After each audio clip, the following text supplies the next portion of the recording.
My business is a very short-term business. I am looking to respond to what you, as customers, require of me on a day-to-day basis. My parents' time, if we went into a shop and there was nothing on the shelf, there would have been a shrug of the shoulders and I should have got there earlier. Now, in the modern Britain, you have plenty of choice to go to another supermarket and take your trade elsewhere. And what the Minister talked about, actually providing products on shelves, availability, is utterly key to my business. And my supply chains, I'm reliant upon maintaining that supply.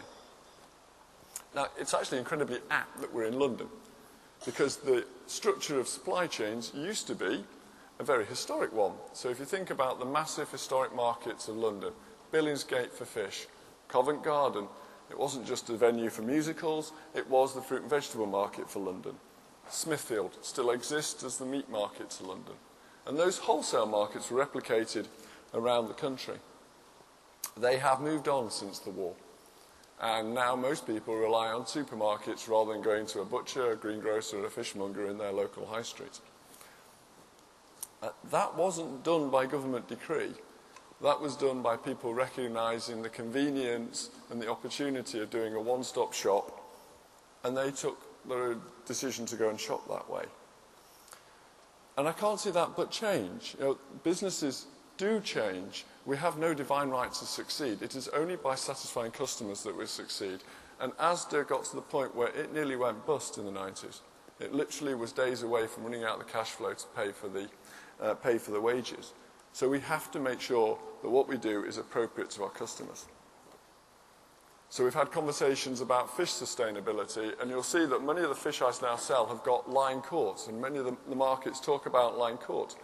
That uses an awful lot more diesel, it's a lot more precise and discards are lower, but trawlers and trawling reduces the amount of carbon used. And I think the challenge for you going forward is how do we deal with the compromises associated with that and overlay it with a social agenda around the communities who have got current large investments in those supply chains. I'm conscious that I've tried to pose some questions without answers, but I'm sure the debate will develop. Thank you. Thank you, Chris. Thank you. Please take a seat on the far right. Thank you. So now we welcome our next speaker. She's a policy advisor for the fair trade organisation Traidcraft. Will you welcome Fiona Gooch? Thank you, Fiona. The way that products get to our shelves is essentially a series of different purchasing decisions. So a farmer sells to an exporter or a factory, and then that comes to an importer, and then that comes to a retailer. That is the very shortest supply chain probably that there is in retail. Now, what is happening in terms of the trends is that retailers are asking more for less. They're asking their suppliers to sell stuff to the retailers at a lower price, but they want more for it. They want better technical specification, and they also want better labour conditions. Okay, so that's the retailer. Next level down, you're the supplier. You're receiving this, but more for less? How are you going to do this? So you're now employing workers, or you might be buying from farmers. You're also going to push exactly those same risks down the supply chain. You are going to find people that you can employ, who you can exploit. You are not going to put people on permanent contracts. You're going to avoid paying maternity pay and sickness. And effectively, we have a system, if it is unchecked, that is driving exploitation. Why is it possible for retailers to push pressures down the supply chain? And that's answered by this diagram. We've got more than 3 million farmers producing products that they want to sell to about 160 million consumers in Europe. Their products predominantly go through 110 buying desks. 110 individuals decide what 160 million people can choose to buy. And those 110 individuals in the middle, at the bottleneck, are incentivised by their corporate practices, driven by the retailers, normally to do with maximising profit per shelf space. This is a problem. It's a problem around the system. We and other campaigning organisations are arguing for a groceries code adjudicator to monitor the relationships between supermarkets and their suppliers. Because the retailers are so powerful, they must be held to account. Within our operations, we're increasingly working directly with farmers. And Fiona's quite rightly put on there's a lot of middlemen operating, and we are taking those, we're removing those people. So we now control our direct importing operation, for example. And by that, we're then able to operate directly with the growers and start to upskill. And also, it's not just overseas, domestically too. So working with dairy farmers directly.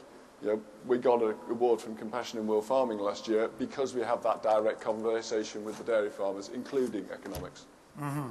So you're saying that Asda is working directly with the suppliers, both over here, but also in the developing world, to actually relate directly to them for good, for benefit for them, and for sustainability for the future. Yeah. Fiona, how do you respond to that? I think you're referring to IPL. Yeah. Yes, so IPL is a subsidiary of Asda that has been set up. It might mean that Asda is able to capture more of the profit in the supply chain. It does cut out a middleman, yes, but it also means that you've got a more concentrated management of the supply chain. There are definitely benefits, though, as Chris says, which is problems occur in the supply chain because of lack of communication. If the more people you talk to in a chain, like Chinese whispers, you lose the transmission.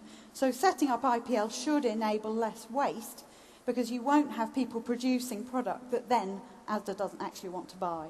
So there are positives, but also you could see it from another point of view, is given that their profits are under pressure in some supply chains, it will enable Asda, which essentially is Walmart, to capture more of the profit that is available.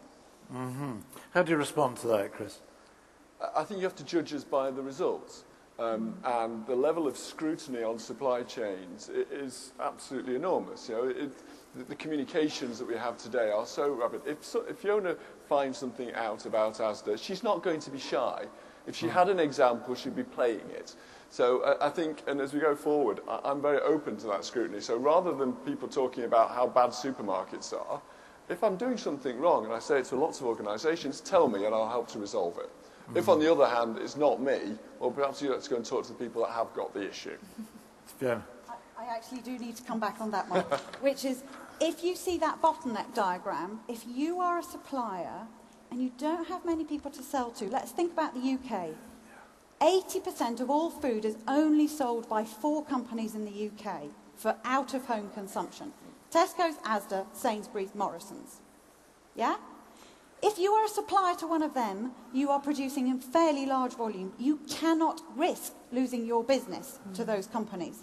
That therefore means that you are not going to raise problems in a way that might mean that you lose that business. It's so critical.